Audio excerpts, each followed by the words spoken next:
Did you know that poultry is the nation's third largest agricultural crop? A $3 billion business?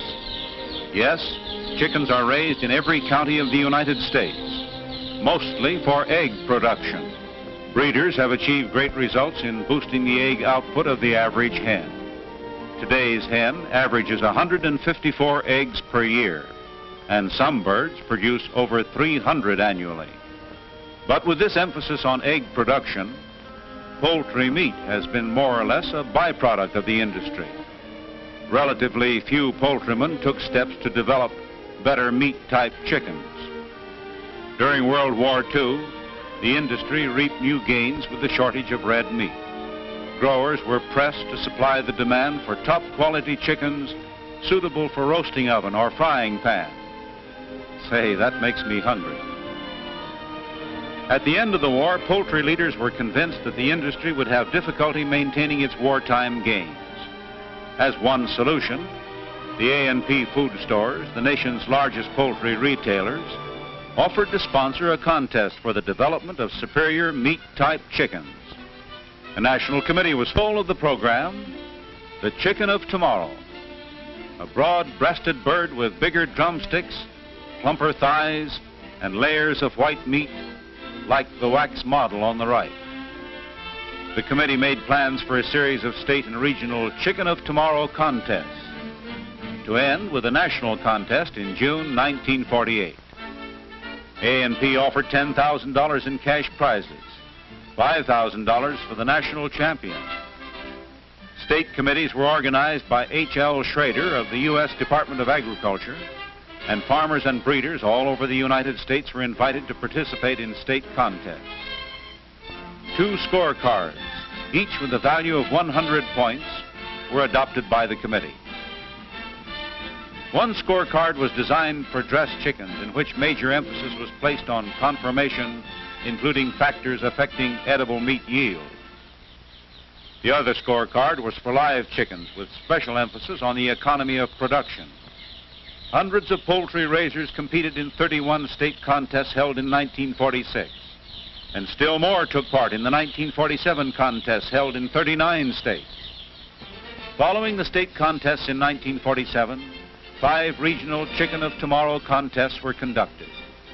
25 regional winners and others who ranked high in state contests qualified for the national contest. After considering offers from several state Chicken of Tomorrow committees, the national committee selected the Delaware Agricultural Experiment Station in Georgetown, Delaware, for the raising site. Late in February 1948, 40 finalists and 4 alternates each sent 720 hatching eggs to Bradley's Hatchery in Easton, Maryland, 40 miles from Georgetown. Unlike state and regional contests, all entries in the finals were hatched and raised under identical conditions and common supervision. The fragile cargo was shipped from 25 different states by practically every known means of transportation. Some West Coast breeders shipped by air, others by rail, and still others brought their eggs to Easton by private car. The Railway Express Agency made special arrangements to handle the contest eggs, and company agents gave each contestant specific routing instructions. Of the 31,680 eggs, only 61 were cracked in transit. On February 28, the eggs were trayed and readied for 21 days of incubation. They were given the regular commercial hatchery treatment, including fumigation and strict sanitation. The trays were labeled with a number replacing the breeder's name.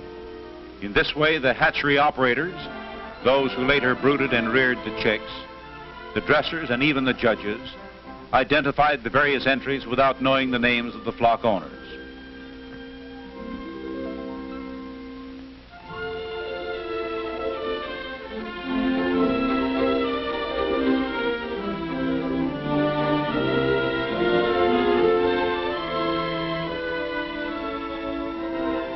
Once inside the incubators, the trays were automatically turned every 3 or 4 hours, the usual precaution to prevent the embryo from adhering to the shell.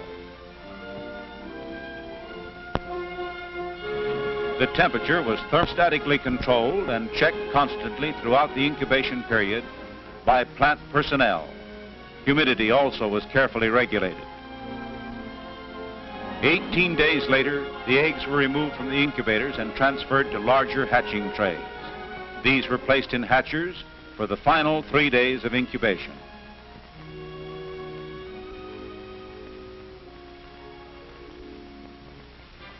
What goes on inside an egg during incubation? Well, after a week, the eye shows up clearly in the embryo as the first external organ to develop. Gestation is much further advanced at 10 days. The chick's outline is more pronounced as other organs begin to form. At 14 days, you can see the shape of the chick. The contents of the egg provide nourishment during the incubation period.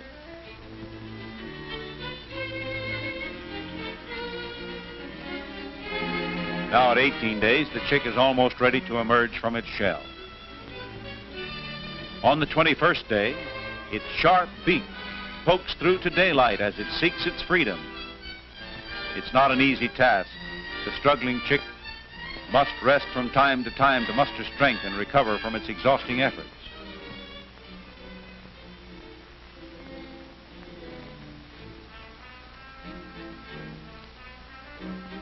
Finally, with the parts of the shell held together only by shreds of the lining, the chick makes one more super effort and shakes free into a new world.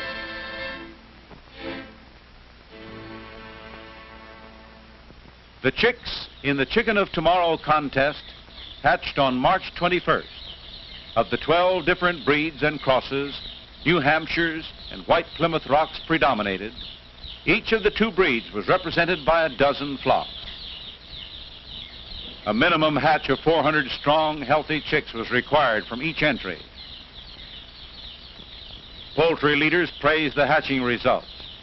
A New Hampshire flock entered by the Shenandoah Commercial Hatchery, Maurertown, Virginia, led all other entries with a hatch of over 87%. White Rock flocks averaged 74%, and one flock of dark Cornish hatched over 73%. Crossbreed flocks hatched 72%. Pretty chicks? Yes, sir. Alike as 2 peas in a pod. Wing banding looks like an enormous task, but government poultry specialists like H.L. Schrader and college poultry scientists like Dr. R. George Japp clapped the metal tags on the 16,000 birds in record time. Each chick received a band with its assigned flock number, and each bird carried the same number for identification purposes throughout the entire contest.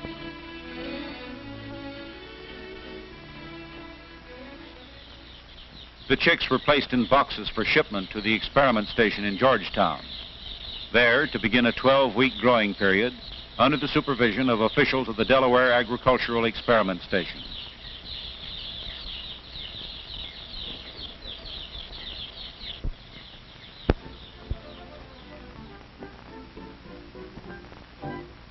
At Georgetown, the flocks were assigned to special pens and were housed in 2 parallel buildings. 4 boxes, 100 birds in each, went into each of the 40 pens, measuring 15 by 20 feet. Peanut shells were used for litter, and in each pen, a coal-burning brooder stove provided the necessary warmth.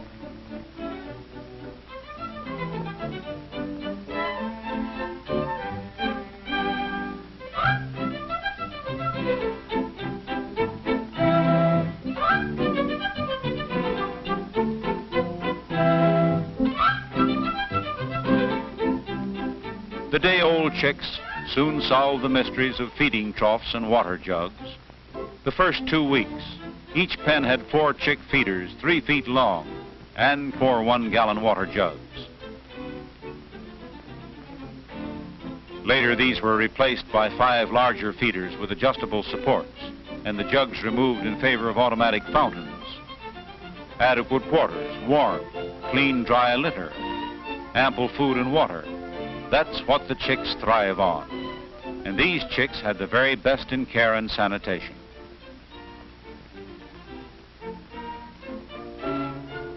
On warm days, the chicks need plenty of ventilation.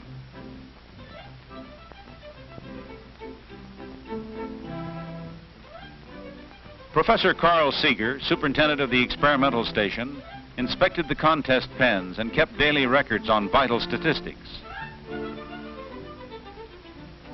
At 6 weeks, the flocks showed rapid growth. Cockerels sprouted combs and feathering was well advanced. The feed was a special mash formula prepared by the American Feed Manufacturers Association. It conformed to usual commercial standards containing a minimum of 20% protein, 3.5% fat, and a maximum of 7% fiber. No whole grain or pellets were used. Feed was kept before the birds at all times. It was weighed and records kept on each flock's consumption. This ranged from a high of 4,479 pounds in one pen to a low of 3,775 pounds. There was no lapse in the attention given to the birds, and at the close of the growing period of 12 weeks and 2 days, the chicks were ready for shipment to the processing plant. Mortality for the entire period was under 7%. Remarkable considering the epidemic of poultry diseases that swept through the 40 flocks. Newcastle coccidiosis and infectious bronchitis took the greatest toll. Professor Seeger estimated that Newcastle alone set the birds back 2 weeks. Shenandoah Commercial Hatchery, whose New Hampshires had the best hatchability record, also had the least mortality, losing only 1.5% of the flock.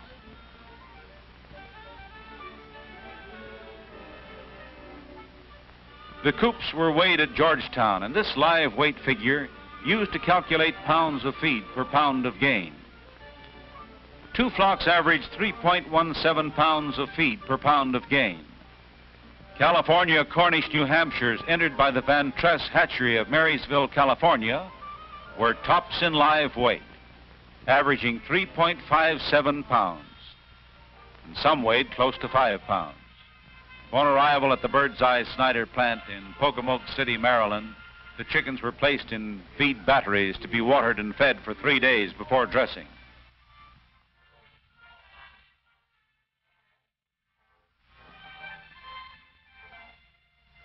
The regular battery diet was given to the birds, and on Monday, June 21, each lot was dressed separately, cooled and ready for judging. Every 6th bird selected as a judge's sample and rated for meat characteristics. Uniformity of size, pin feathers, skin texture, conformation, and other factors affecting edible meat yield. 12 birds from each of the samples were packed for display purposes. Others went on the eviscerating line. The carcasses were thoroughly washed, prepared ready to cook, and subjected to government inspection. Judging of the dressed birds was completed at Pocomoke, and the score of each flock, combined with figures from the live bird scorecard, determined the contest results. On June 24th at Georgetown High School, visitors from Canada and all parts of the United States saw on the stage an average pullet and cockerel from each flock and a box of dressed poultry representing each entry.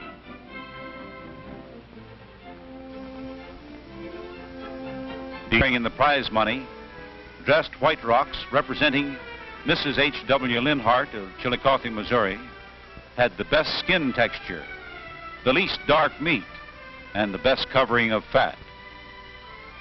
New Hampshires, entered by Schenck Hatchery, Harrisonburg, Virginia, showed the best feathering, and White Rocks from the Shalbina Hatchery, Shalbina, Missouri, were tops in uniformity of size. Clyde Cleveland of Blodgett, Oregon, scored first in uniformity of type and color with his New Hampshires. As a supplementary attraction to the program, the Delmarva Chicken of Tomorrow Queen, Nancy McGee of Berlin, Maryland. She and her attendants rode in a mammoth parade in Georgetown, sponsored by the Delmarva broiler industry. Everyone joining in the festival spirit. And who wouldn't? The Van Tress brothers, Charles and Kenneth, had a double reason to celebrate. Their flock, which scored 159 and 87 1/100th points out of a possible 200, was first in both feed efficiency and live weight. tops in economy of production, and second in the dressed bird scorecard. The birds were developed by crossing red Cornish males on straight New Hampshire females. The Chicken of Tomorrow contest has turned the spotlight on meat production, and poultrymen cite the many benefits derived from the 3-year program. In the words of Dewey Termolen, chief of the poultry branch of the U.S. Department of Agriculture, the success of the contest proves conclusively that it is possible to breed chickens with superior meat type characteristics. He predicted widespread production of superior meat type chickens within the next few years. The National Committee was so enthused with the results that it requested the A&P to sponsor another 3-year program. The committee has drafted plans for state contests to be held in 1949 and 1950.